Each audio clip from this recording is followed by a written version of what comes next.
قربانی کے جانور کی عمر کیا ہونی چاہیے؟ کیا عیبدار جانور پر قربانی صحیح ہے یا نہیں؟ قربانی کا گوشت ہمیں کسے دینا چاہیے اور کسے نہیں؟ آئیے قربانی کے سلسلے سے اہم مسائل کو جانتے ہیں اس ویڈیو میں۔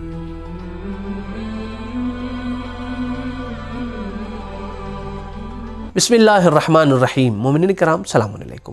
10 ذی الحجہ یعنی عید الاضحیٰ کا دن، کہ جسے ہم بقر عید کا دن بھی کہتے ہیں، جس دن کی بہت زیادہ فضیلت بیان کی گئی ہے اور اس کے بہت سے اہم اعمال بیان کیے گئے ہیں، جیسے غسل کرنا کا جس کا بہت زیادہ ثواب بیان کیا گیا ہے۔ اسی طریقے سے روایات میں اس کی بہت زیادہ تاکید بھی کی گئی ہے۔ اسی طریقے سے نماز عید قربان پڑھنا کہ جو زمانہ غیبت میں مستحب مؤکد ہے۔ اس کے علاوہ دعائے ندبہ پڑھنا اور دعائے ندبہ پڑھ کر اپنے زمانے کے امام کو یاد کرنا بہت زیادہ فضیلت اور ثواب کا حامل ہے۔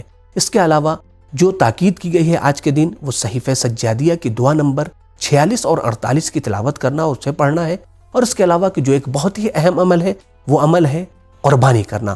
جیسا کہ آپ جانتے ہیں کہ بقر عید کے دن کا ایک اہم عمل قربانی ہے، کہ وہ افراد کے جو میدان مینا میں ہیں، حج کے لیے گئے ہیں، ان کے لیے یہ قربانی واجب ہے، لیکن وہ افراد کے جو حج کے لیے نہیں گئے ہیں، اپنے وطن میں ہیں، اپنے گھر پہ ہیں، ان کے لیے قربانی کرنا مستحب ہے اور اس کی بہت زیادہ فضیلت بیان کی گئی ہے، جیسا کہ مولا کائنات حضرت علی ابن ابی طالب علیہ السلام کا ارشاد گرامی ہے۔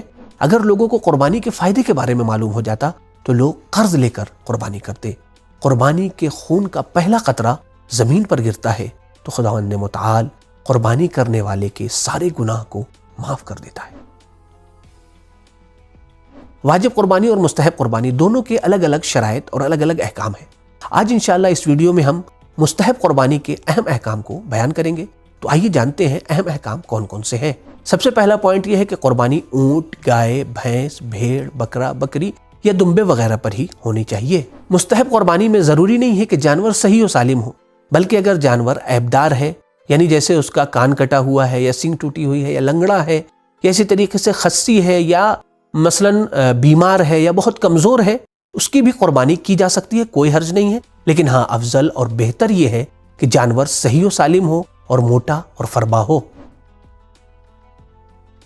دوسرا پوائنٹ یہ ہے کہ اپنے پالتو جانور کی قربانی کرنا مکروہ ہے۔ اسی طریقے سے ایک جانور کے سامنے دوسرے جانور کو قربان کرنا، ذبح کرنا مکروہ ہے۔ تیسرا پوائنٹ قربانی کے وقت کے بارے میں ہے۔ تو دیکھیں، مستحب قربانی کا وقت 3 دن ہوتا ہے، یعنی 10، 11 اور 12 ذی الحجہ۔ لیکن افضل اور بہتر یہ ہے کہ انسان 10 ذی الحجہ کو سورج نکلنے کے بعد اتنی دیر کہ جتنی دیر میں انسان نماز عید آسانی سے پڑھ لے، پھر اس کے بعد یعنی تقریباً 40-45 منٹ میں انسان نماز عید آسانی سے پڑھ لیتا ہے، پھر اس کے بعد کا وقت افضل اور بہتر وقت ہے۔ ان اہم پوائنٹ کے بعد آئیے جانتے ہیں کہ جانور کو ذبح کرتے وقت ہمیں کن چیزوں کا خیال رکھنا ضروری ہے۔ سب سے پہلی چیز جو ضروری ہے وہ یہ ہے کہ جو شخص جانور کو ذبح کر رہا ہے اسے مسلمان ہونا چاہیے، چاہے وہ مرد ہو یا عورت۔ ہاں، اگر بچہ ہے، مسلمان بچہ ہے، تو اسے ممیز ہونا چاہیے، یعنی وہ اچھے برے کی تمیز رکھتا ہو۔ دوسری ضروری چیز یہ ہے کہ جہاں تک ممکن ہو لوہے کے چاقو کے ذریعے سے جانور کو ذبح کیا جائے۔ ایت اللہ سستانی حفظہ اللہ کے نزدیک احتیاط واجب کی بنا کے اوپر اسٹیل کے چاقو کے ذریعے سے جانور کو ذبح کرنا صحیح نہیں ہے۔ لیکن ہاں، اگر لوہا نہیں مل رہا، لوہے کی چاقو آپ کے پاس موجود نہیں ہے، تو پھر کسی بھی ایسی تیز چیز کے ذریعے سے کہ جس کے ذریعے سے جانور کی چاروں رگیں کٹ جائیں، چاہے مثلاً شیشہ ہو یا اسٹیل کی چاقو ہو یا پتھر ہو کہ جس کے ذریعے سے چاروں رگیں کٹ جائے، اس کے ذریعے سے جانور کو ذبح کیا جا سکتا ہے۔ تیسری چیز جو ضروری ہے وہ یہ ہے کہ ذبح کے وقت جانور کو قبلے کی طرف ہونا چاہیے، یعنی جانور کا پیٹ اور گردن قبلے کی جانب ہونا چاہیے۔ لیکن جو شخص ذبح کر رہا ہے اس کا قبلے کی طرف ہونا ضروری نہیں ہے، لیکن ہاں، احتیاط مستحب یہ ہے کہ وہ بھی قبلے کی طرف ہو۔ ذبح کے وقت ضروری چیزوں میں چوتھی چیز یہ ہے کہ جانور کو ذبح کرتے وقت اللہ کا نام لیا جائے، اور یہ ضروری ہے کہ جو شخص ذبح کر رہا ہے وہی اللہ کا نام لے، چاہے وہ بسم اللہ کہے یا اللہ اکبر۔ پانچویں ضروری چیز جانور کی رگوں کا کٹنا ہے، یعنی ضروری ہے کہ جانور کی چاروں رگیں مکمل طریقے سے، صحیح طریقے سے کٹ جائیں۔ چھٹی چیز جو ضروری ہے وہ یہ ہے کہ ذبح کے بعد جانور حرکت کرے، چاہے وہ صرف آنکھ کو یا دم کو ہی ہلائے تو یہ کافی ہے۔ یہاں تک ہمیں یہ معلوم ہو گیا کہ ذبح کرتے وقت کن کن چیزوں کا خیال کرنا ضروری ہے۔ تو آئیے جان لیتے ہیں کہ قربانی کرتے وقت کن کن چیزوں کا خیال کرنا مستحب اور بہتر قرار دیا گیا ہے۔ سب سے پہلی چیز یہ ہے کہ قربانی سے پہلے جانور کے سامنے پانی رکھا جائے، دوسری چیز یہ ہے کہ اس طریقے سے جانور کو ذبح کیا جائے کہ اسے بہت زیادہ اذیت نہ ہو. مثلا آپ تیز چاقو سے ذبح کریں یا تیزی سے ذبح کریں تاکہ اسے اذیت کم ہو سکے. تیسری چیز جو مستحب قرار دی گئی ہے وہ اس دعا کو پڑھنا ہے.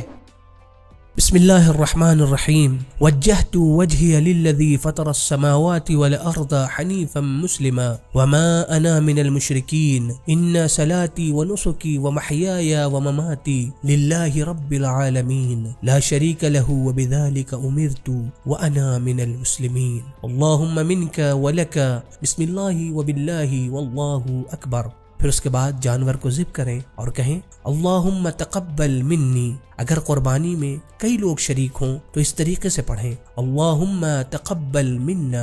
یہاں پر ایک بہت ہی اہم مسئلہ جس کے بارے میں بعض مومنین سوال بھی کرتے ہیں کہ ہم قربانی کا گوشت کسے دیں. تو دیکھیں قربانی کے گوشت کے 3 حصے کر سکتے ہیں.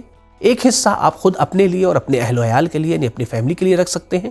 دوسرا حصہ کسی بھی مسلمان اور مومن شخص کو دے سکتے ہیں. تیسرا حصہ احتیاط مستحب یہ ہے کہ غریب اور فقیر مسلمانوں کو دیا جائے. آخر میں مستحب قربانی کے سلسلے سے لوگوں کے درمیان پائی جانے والی غلط فہمیاں اور مسٹیک کے بارے میں جانتے ہیں اور دیکھتے ہیں کہ کون سی چیز غلط فہمی ہے اور حقیقت اور صحیح مسئلہ کیا ہے. سب سے پہلی بات یہ کہ بعض لوگوں کے درمیان مشہور یہ ہے کہ قربانی کے جانور کے اتنے دانت ہونے چاہیے، 2 دانت ہونے چاہیے، 3 دانت ہونے چاہیے.